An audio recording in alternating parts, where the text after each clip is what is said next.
Good morning and welcome to the National Newspaper Publishers Association's Let It Be Known. For the first time at Davos, female executives from the 5 major ethnic groups in North America took the stage to launch the first annual Inclusion at Work annual reports. The groundbreaking reports for inclusion practitioners, executive leadership, and board directors were pre-released alongside the World Economic Forum on January 19th.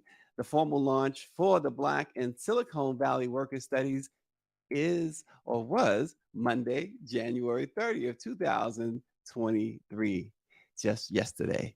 So the 2023 Inclusion at Work annual reports were conducted by Posters, Prisca, Momentive, and AAPI Data and organized by Dr. Karthik, and I'm going to say the name right, y'all, Ramakrishnan and Dr. Peelin Kesaber. Here to discuss is the author, journalist, documentary, and filmmaker, Richard Lui. See, I said it wrong. Richard Lui. And he's not going to correct me. No, that's right. It's Louis. That's Louis. You got Louis. it. Yeah. I was waiting for the correction. And Elle Arlook, the head of equity and justice for the study's lead partner, APCO. Good morning, and thank you for joining the Black Press of America. It's great to be here. Good morning. Thank you for having us. Yeah, so listen, let's jump right into this. Elle, Richard, 7 annual reports. Talk about the reports, and they're being released with so much data. Why is this important, especially now? Go for it, Richard, Elle. do you want to kick? Okay, all right. Well, we've seen quite a bit of data come out that really talks about, it kind of centers the employer in DEI, but we don't have a lot of data that really talks about it from the perspective of the employee and asks the difficult questions that might be more challenging for an employer to ask. And so by having a study that's done fully by third parties, we're able to ask those hard questions and get to the root of answers that will help DEI leaders continue to substantiate the need and the value of DEI programs, right? We saw a big influx of investment in DEI over the past 5 years, really spurred by the Black Lives Matter movement. And unfortunately, we're starting to see a decline. We're seeing people pull back on DEI hires. We're seeing it become more and more challenging to get investment in DEI programs. And so data that really values and substantiates the benefits and the ROI of DEI is critical now more than ever. Yeah, and Richard, we hear a lot about DEI, and there's been a lot, as your colleague Elle was just saying, a lot of attention paid to it in the wake of the George Floyd's murder in 2020, and then it just dropped off. Yeah. So now you have this report. Do you think, are you confident that this will make some sort of difference? Yeah, you know, Stacy, I'm just a member of the advisory panel, not the author, but I wish I could be. And the purpose, you hit it right on the head. You know, you and I both saw L2 after George Floyd. You know, as a journalist, I was like, how many more times am I going to tell the same story?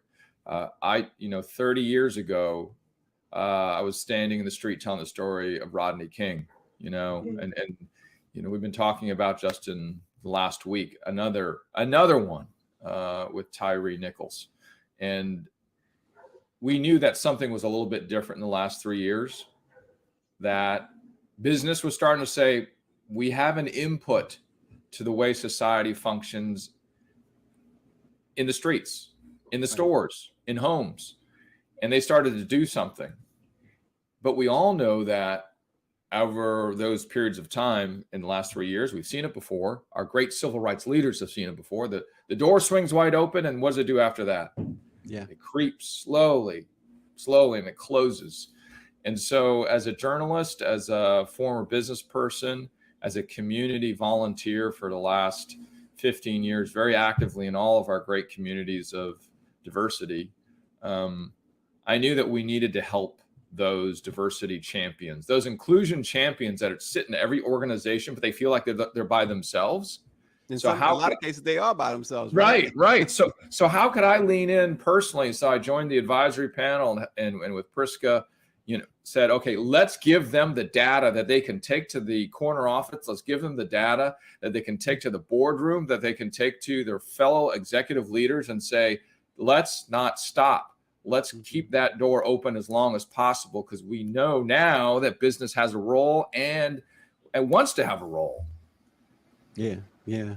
And so, Elle, you know, there's always these conversations and thoughts and prayers and things of that nature. But these reports, they promise real metrics, and real metrics is what's needed, right? Absolutely. In the corporate environment, people are bound to metrics. They've got to show value for the programs that they want to invest in. And until now, it's been really hard to quantify the value of DEI programs, right? You know that they're the right thing to do ethically, but where are the numbers? Where is the data that says this is working for our people, for our culture, and for our bottom line? And so the data in this study really tries to pick away at that argument.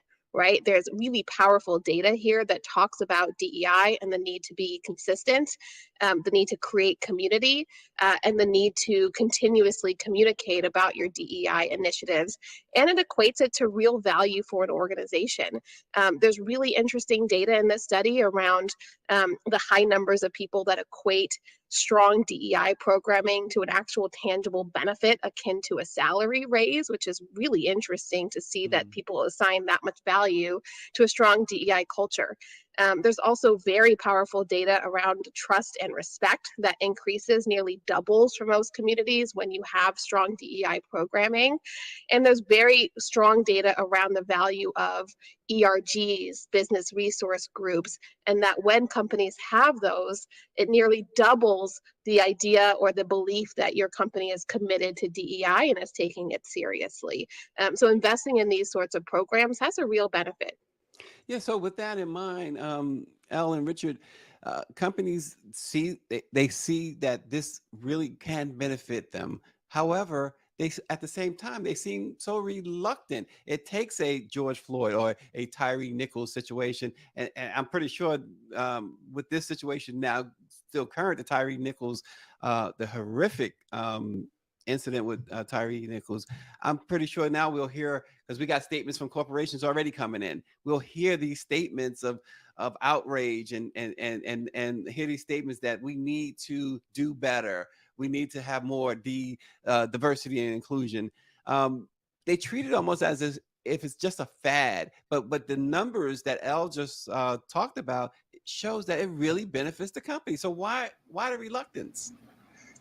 I got to say, I love the fact that you just said the word fad, Stacy, because when we were in Davos, we asked that question of so many different folks. And, when I'm out there and I'm talking with different business leaders, I asked that exact same question that you just asked. Is DEI a fad? Now, the answer is they give is no. But what is it that we feel? Right? What is it that people feel? Workers of color, what do they feel? What are those groups at work? What is actually the day-to-day sense of being? And to get to what you're talking about and really building off what Elle was saying there, bringing those numbers to them, that it is about our business culture, that it is about what we live every day. It is not that you can say, I do business here, and then there's this thing outside work, right? So we when we were looking at all the studies out there, they weren't talking about what's it like when it's together, when it's all one, because it really is all one. And that pay raise that Elle was talking about, when you see this amazing, so we looked at 18 to 29-year-olds. They said that if you can improve the inclusivity of your business, it's equal to a 14% pay raise. Wow. To 18 to 29-year-olds. Well, my friends, that is a huge return. So what is that telling you? That's saying, yes, we care about what we thought was outside work, at work. At work, we care about it. And I know Elle knows this number very well. 1 in 3 Black workers have considered a lawsuit because of the way they've been treated based on their identity or background. And for many folks, they'll say that number's a little low. I'll tell you, if you talk to a corner office or a boardroom, they don't want a number above 1%. So it's the awareness that we need to close the gap, and what are the things that can shake the tree so that they go, okay, all right, they are one. They know it's one in their heart. The champions know that, right? They know that it's one and the same, but how do we get the ones that they're trying to bring over to their camp so that they can work together on it internally? Wow. And Elle, what have you found in all of this research?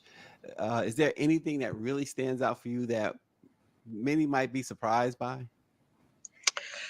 You know, I think there's a lot here that's interesting and puts data to maybe assumptions that we had, particularly around the value of ERGs and consistent programming.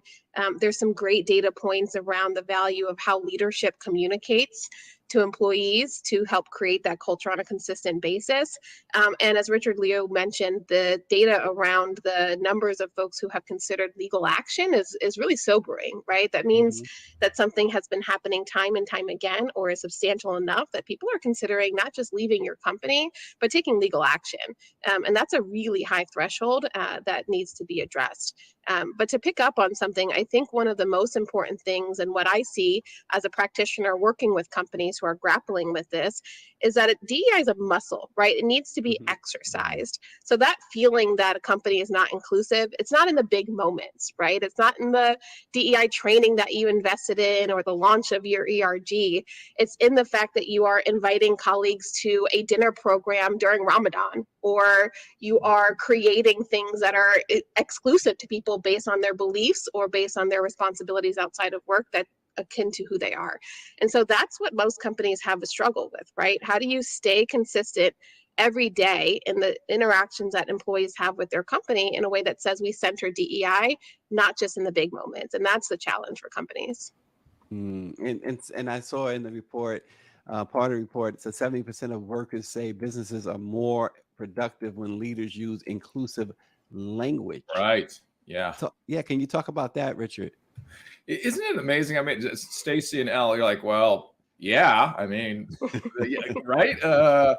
But the thing is, they're not using it, right? So it seems like, oh, if I just take my vitamin C every day, it's good for me. But many of us aren't taking the vitamin C.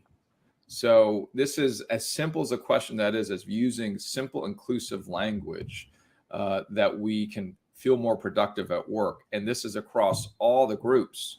And speaking of all the groups, the purpose of this is also not to, just as in politics, when we talk about it, Stacy and Elle, you know, we see it as, oh, the black voter block. Well, there's no black voter block, right? There are at least 5, 6, 8, depending how you look at it, if you even want to group it that way. And the purpose of the study also is to show that intersectionality of Black workers, because it's not like, oh, you know, one person equals all people.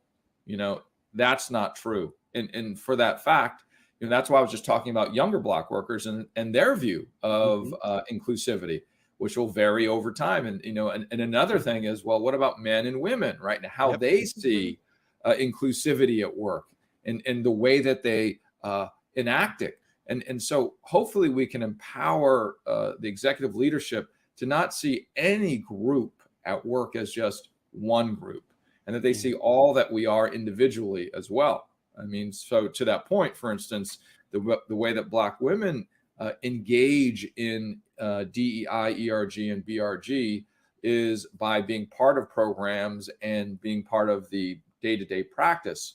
The primary reaction to Black men at work is that, well, let's make sure that we get it right and don't always don't forget that we've got some things that aren't working. So like DEI training, for instance, is one of the concerns, is that training's good if it's good. Right. It's not good if it's not good. It's not good if it's not addressing the reality. Don't sugarcoat stuff. So that was the difference between, for instance, Black men and Black women at work. And that we're trying to say, you know, this isn't the end all be all, right? This is just more of see the intersectionality in this group. It is so rich and complex. Don't go to one thinking you know all. And along those lines, Elle, Richard talked about Black men, Black women. Was there a difference? I know we tend to, everyone has their own lens, right? Was there a difference when it came to age groups? Was there, is there any type of synchronicity when with the ages, or do they see things differently? Yeah, we saw a lot of interesting splits across age groups, right? Particularly when you look at our newer workers, our younger workers who are just entering the workforce. They are much more likely to file a lawsuit. They are much more likely to, crave more involvement from leaders and more communication from leaders. They are more likely to assign a monetary value to an inclusive culture. And then when you look at some of our more seasoned workers, they are, they're a little less driven, but they feel that it's important for this to be part of culture, but they're not necessarily as driven to file a lawsuit per se, or be engaged in different ways in ERGs and BRGs. And so there's some interesting differences between age groups, certainly. Yeah, and Richard, what about the employers? Um, what what are their justification, reasons, or lack thereof, lack of reasons thereof, for not embracing the E and I? It's about, it's unfortunate, but it's about education and about the metrics. And if we can start to, for instance, in Davos, which is the Super Bowl of business, right? What are the number of folks that have faces like ours that are walking in the streets and down the conference halls? What are the number of understandings about our existence and what we may see work as? Because we're all individuals and we try our best, but we're not all cut from the same place. So I think that when we're talking about executive leadership, it's not for, in majority, I would say, it's not for fault of interest. It may be fault of education and data around this space. If you look at the panels that are discussed typically at these conferences at this level, you're not seeing the issue of inclusion or workers of color. And we need to, not that this is the end all be all, but as we look at what's happening in our society, we know now that business wants to engage, and they've done so in ways that we have never seen before. I mean, business has really leaned in the last 3 years. Is there an opportunity to do more? Yeah, absolutely. Absolutely. And so I think, Stacy, it is a lack of these kinds of conversations around tentpole information that they can take back and talk the language that they're talking between their executive leadership and their boardrooms. And we're trying to give them that vernacular. We're trying to give them the stuff to talk about so that they can get to the qualitative by giving them the quantitative along the way. Because we know this is about numbers, but we know this is not about numbers. And Elle, there's the first meeting of a collaborative in the summer. Between now and the summer, before that meeting, what's going to be taking place? And then tell us a little bit about what to expect during that meeting. Sure. Well, the collaborative is still being formed and pulled together by interested parties who have seen this data and said, you know what, we're all in. We want to do something about it. And so the work isn't stopping after the release of the report. There will be 7 reports that come out that cut this data across different demographic groups, which will allow us to get a deep dive into relevant groups that we can start to build solutions for, right? And so data is one thing. It's nothing if you're not using that data to create solutions. And so that's really what the goal of the collaborative is to continue having conversations. We've set up conversations with corporate leaders who are interested in the data and want us to walk them through it. We have set up plans to make sure that we are thinking about what the next steps are in terms of actionable solutions that are backed by this data, so that we're not just saying, hey, here's information. We're also saying, here's information and here are some ideas to put this into action for your organization. So that's really what the work of the next couple of months looks like as we build up that collaborative, and really what the future of this work looks like as a whole. We want to make sure that we are delivering relevant and interesting and helpful data and pairing that with solutions. And so, and Richard, you did a documentary that tackles this. Tell us a little bit more about this documentary. Yeah, the first documentary is related to the very topic of trying to bring us together It's coming out hopefully in 3 years. The first one was about caregivers, young caregivers that were Black, Latino, Native, Asian, and white, and they were age 18 to 24. That was about to show how we all care about the same stuff, family. The one that will address this idea culturally head on is called Model Minority, in that we have all been through this. Every single major community in America has gone through the idea that, oh, you're the best. Right. And then you were not. I mean, in the beginning of where we started, the documentary will dig into, it was our indigenous brothers and sisters that were seen as the model, because they were helping the new colonials. They were teaching them how to survive here in North America. And then they weren't. And then it was the enslaved Africans who were the model minority, because they took on the religion. They didn't fight back until they were emancipated. And then it was the indentured Chinese. They were the model until they weren't. Then it was the Irish. So that the idea is that we have this unfortunate shared experience of a good minority versus bad minority. And that good versus bad minority, as we live through it today, and we've been talking about it throughout, and I'm glad that you're mixing in all these things about culture and business together here, Stacy, because we cannot put them aside from each other. Right. And by addressing that idea of the good versus bad minority, it is insipid, and it leaks into what we do at work too. Not because we're trying to create division. It is just that it is there. It is this very idea that, and to that point, that was the first point of the study, is that there's an alarming divide about the perception of what we are versus the way others see us. So, like for instance, with Black workers, the perception that race and ethnicity would be the defining and limiting characteristic of who they are was double the rate of some other groups. Now, you're not seeing me then, right? You're not seeing me. Yeah. And so that documentary is about trying to see us better, to understand each other better. And the study is consistent with that as, we are this way. In this case, Black workers, they are saying we are this way, but are others seeing me this way? Are you seeing what I'm doing and what I live through every day? I walk through those work doors. And I hope that, at the end, there will be no end, because we're going to continue to do this, right, Elle? 2024. Mm-hmm. Absolutely. That when we walk through the doors, they start to see, in this case, Black workers better, so that we can work together better, because that's what we're trying to do. Work better together at work so we can do better stuff. Yeah. It sounds interesting. Looking forward to these documentaries. It should shed some real serious light, even more serious light on it. Elle, tell us too, Elle, about where folks can find information on the studies. Sure.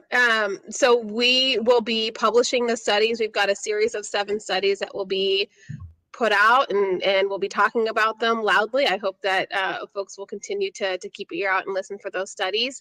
We also have online platforms and spaces that people can go to read the studies and download them and learn a little bit more about them. I might pass it to Richard to give a little bit more information about the specific website that folks can go to. Richard? APCO's doing all the work, so go to them. But it's prisca.org/inclusion at work. All letters are inclusion at work. And there you can download the latest, which is the Black workers study. So we're really excited. By the way, put on your reading glasses, because it's 80 pages long, but don't worry about it. For those who only have a second or two, just make it through the first 2 pages. And I think it'll open your eyes, because there's some big questions out there for folks in business, and it's what Elle brought up earlier. Why are we doing DEI? Yeah. What is ERG and BRG? Should we continue doing it? And as Elle started saying, once you see the stark reality of the way workers of color see DEI, BRG, and ERG in terms of retention and recruitment, for instance, right? That's brass tacks. You bet double down, right? You talk about going to Vegas and getting good odds. Well, start spending more and investing more, because you will get very large return based on what we learned by going through the study and getting the data. And that's what we're trying to say really up front. The advisory panel got together and said, let's ask the questions that CEOs want to ask, but sometimes are too afraid to. Yeah. And obviously this is a very comprehensive, these are comprehensive studies, reports. You guys really dug into this. How long did it take to put together? What was it like putting this together? Well, what it feel like, Elle, the APCO team probably thinks it felt like 10 years, Stacy, but it's a year long that we've all been working together. There's a group of researchers which we list in the study, and Elle knows this. We really wanted to make sure, me as a journalist, they as experts in public relations and marketing and strategy, was that I wanted to feel like I could put it on a news show. So it had to be that strong. Wow. It had to be that credible. And the partners that are part of it, the way we brought the scientists together to do it, all of that was related to, would I put it on TV? Is it strong enough to put on TV? Because we're really picky when we start doing studies, for instance, politics, which nobody ever talks about politics, right? But when we get these studies, we got to get it right. Stacy, if you're going to quote something, people go, oh, who's that? Right. So it's been a year, and the scientists we have been talking with almost every single day. We want to get it right. We're not perfect. The language has to be just right as well. So our collaboration with APCO has been super important as we go through, how do we make sure that we're in community? And I can't underline that enough, as Elle was making. The difference about this particular report and survey is that we brought together expertises that generally are not part of stuff like this. Generally, you get it from community, or you get it from business, or you get it from academia, one of those three. But we brought in also journalism on top of that. So we have all four together from this. And I think what is really helpful is the community voice. It is essential to what we are doing and why it's important, and how we get the questions the right way, right? What's really of value to us from community, and then helping them understand what our voice is. And again, before we close out, website again that folks can go and take a look at this. Prisca.org / inclusion at work. Inclusion at work. Prisca, PRISCA.org. Wow. Well, he's an author, journalist, documentary, and filmmaker.